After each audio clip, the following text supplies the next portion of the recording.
Bonsoir à tous. Aujourd'hui, je voudrais que nous parlons de l'une des molécules les plus importantes pour éviter les maladies cardiovasculaires. Lorsque je parle de maladies cardiovasculaires, je veux parler des maladies telles que les AVC et puis les crises cardiaques. Donc, pour dire que si nous avons une carence, nous manquons cette molécule-là dans notre organisme, nous courons un grand risque de développer les maladies cardiovasculaires. C'est pour cela que je veux parler de cette molécule-là, parce que d'ailleurs, les maladies cardiovasculaires sont les maladies qui tuent le plus au monde. Voilà, donc il s'agit de l'oxyde nitrique. Voilà, donc qu'est-ce que c'est l'oxyde nitrique? L'oxyde nitrique, en fait, c'est un gaz que nous produisons dans notre organisme. Voilà, et c'est cette molécule-là en fait, on a deux manières de produire cette molécule dans l'organisme. La première voie par laquelle on produit cette molécule-là, c'est la voie des cellules endothéliales, c'est-à-dire les cellules des vaisseaux sanguins. Donc, on produit cette molécule à partir de nos vaisseaux sanguins pour rendre ça plus simple, à partir des cellules de nos vaisseaux sanguins.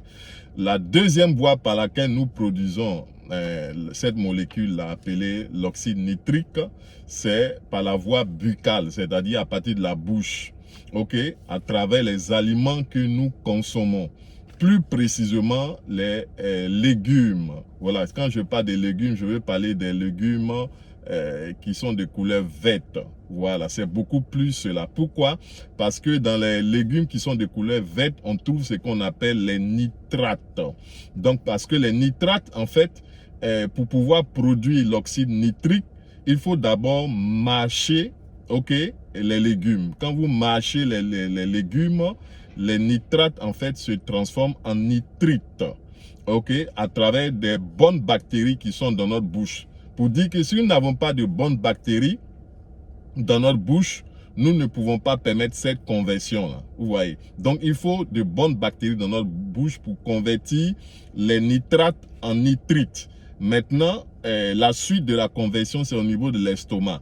Il faut un estomac assez acide. Voilà, quand l'estomac est assez acide, alors les nitrites se transforment au contact de l'acidité de notre estomac.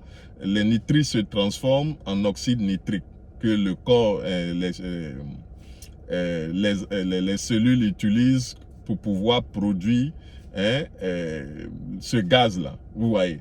Donc, l'oxyde nitrique, en fait, qu'est-ce que ça sert à quoi, en fait?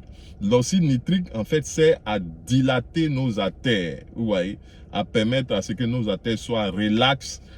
Donc, quand les artères sont relaxes, quand les artères sont dilatées, ça permet une bonne circulation du sang. L'oxyde nitrique aussi permet aussi de réguler la production de l'insuline. Donc, quand on parle de l'insuline, on veut parler du diabète en quelque sorte. Donc, si vous avez un problème, vous avez une carence en oxyde nitrique, vous n'allez pas avoir une bonne circulation du sang. Donc, quand on parle de problème de circulation du sang, on parle évidemment de problème d'hypertension artérielle. Vous voyez. Quand on parle d'insuline aussi, quand vous n'arrivez pas à produire assez d'oxyde nitrique, voilà, vous avez un problème au niveau de l'insuline, donc on parle du diabète. Voilà. Et l'oxyde nitrique aussi est aussi un neurotransmetteur, c'est-à-dire qu'il permet d'avoir un bon fonctionnement du cerveau. Donc, si vous avez un manque en oxyde nitrique, ça veut dire que vous allez voir que votre activité cognitive va être réduite. C'est-à-dire que vous n'allez pas commencer à bien réfléchir. D'où on parle des maladies telles que les Alzheimer et autres. Voilà, vous allez développer facilement les maladies telles que les Alzheimer et autres. Voilà. Donc maintenant, quels sont les symptômes, comment on peut savoir qu'on a un manque d'oxyde nitrique? Malheureusement, il n'y a pas d'examen de sang, il n'y a pas d'examen de sang qui permettent de déterminer, de voir qu'on a un manque en oxyde nitrique. Donc, mais il y a des symptômes, il y a des signes qu'on peut observer. Les signes, c'est par exemple au niveau des problèmes d'érection. Bon, quand je parle de problèmes d'érection, c'est valable chez l'homme comme chez la femme, quand on parle de problèmes d'érection. Au niveau des problèmes d'érection, bon, je ne vais pas nommer le nom, voilà, parce que Facebook ou YouTube ne va pas permettre cela. Mais quand on a des problèmes d'érection au niveau de l'homme que chez la femme, ok, ça veut dire que c'est un grand signe qu'on manque d'oxyde nitrique. Voilà. Quand on perd facilement du souffle, c'est-à-dire on court un peu net, on est déjà essoufflé, ça aussi c'est un signe qu'on a une carence en oxyde nitrique.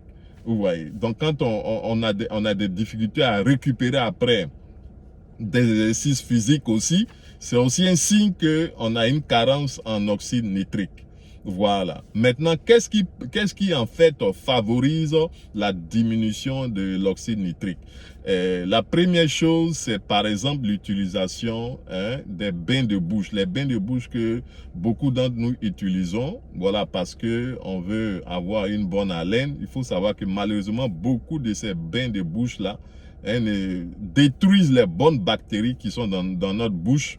Donc, comme j'ai expliqué le processus de la transformation des nitrates en nitrite, si vous détruisez ces bonnes bactéries, il n'y aura pas cette conversion-là. Donc, vous n'allez pas produire l'oxyde nitrique. Vous voyez. Donc, les bains de bouche qu'on utilise pour, après brosser les dents, réduisent l'oxyde nitrique. Il y a aussi les pâtes dentifrice qu'on utilise, voilà, qui contiennent du fluor. Donc, si vous utilisez les pâtes dentifrice qui contiennent du fluor aussi, malheureusement, vous allez vous retrouver en train de produire moins d'oxyde nitrique. Il y a aussi les médicaments tels que les IPP qu'on nous donne à l'hôpital, les médicaments lorsqu'on a les problèmes d'ulcères, les problèmes gastriques, les problèmes de ballonnement. Normalement, ces médicaments appelés IPP ne sont pas faits pour être pris tout le temps. Mais on se retrouve en train de prendre chaque fois qu'on a des ballonnements, chaque fois qu'on a l'ulcère, c'est ce qu'on nous donne à l'hôpital. Et en général, comme on ne le sait pas, on le prend au fil des années. Or, ces IPP-là, en fait, empêchent au ventre d'être assez acide. Donc, comme j'ai dit au départ, quand le ventre n'est pas assez acide, vous ne pouvez pas produire l'oxyde nitrique. Vous voyez. Donc, les IPP là aussi sont à la base, sont les éléments qui empêchent de produire l'oxyde nitrique. Il y a aussi les antibiotiques. Lorsque vous utilisez tout le temps, dès que vous avez des infections, dès que vous êtes malade, vous utilisez des antibiotiques. À la longue, vous détruisez aussi les bonnes bactéries que vous avez. Donc, vous empêchez la production d'oxyde nitrique. Donc, vous voyez. Donc, tous ces éléments-là qui empêchent la production d'oxyde nitrique sont en fait à la base des problèmes d'AVC et des maladies cardiovasculaires. Pour dire que les AVC, les maladies cardiovasculaires, vous n'avez pas forcément besoin d'être hypertendu ou avoir le diabète. Vous pouvez être bien portant, vous marchez, vous fonctionnez bien et puis demain on vous dit que vous êtes décédé, vous êtes tombé, vous avez piqué une crise ou bien vous êtes mort. Voilà, d'AVC ou de crise cardiaque parce que à la longue, il y a eu un problème par exemple d'oxyde nitrique. Voilà, donc c'est pour cela que j'ai voulu prendre le temps d'expliquer un peu l'importance de l'oxyde nitrique. Maintenant, si vous voulez booster de façon naturelle l'oxyde nitrique, bon, comme j'ai dit, ce sont les légumes. Il faut manger assez de légumes, pourvu que ces légumes-là sont bio, voilà. Mais malheureusement, les légumes ne vont pas suffire à cause de notre terre. Voilà, les terres, on utilise tellement d'engrais chimiques que on n'a presque pas assez de vitamines, de minéraux. On n'a donc pas assez de nitrates dans les légumes qu'on a. Donc, il va falloir utiliser aussi des compléments alimentaires. Donc, pour les compléments alimentaires, je signale que je vends aussi des compléments alimentaires qui permettent de booster l'oxyde nitrique. Si vous êtes intéressé, le prix c'est de 38 000 francs CFA pour une seule boîte. Voilà, donc si vous êtes intéressé, vous pouvez me contacter à mon numéro WhatsApp suivant, +1, ça c'est l'indicatif aux États-Unis, 727 768 31 44. Voilà, donc je signale que nous avons un bureau à Abidjan. Voilà, donc si vous êtes intéressé, contactez-moi simplement sur le numéro WhatsApp et puis pour placer votre commande. Voilà, donc merci d'avoir pris le temps de m'écouter. Je vous souhaite bonne soirée.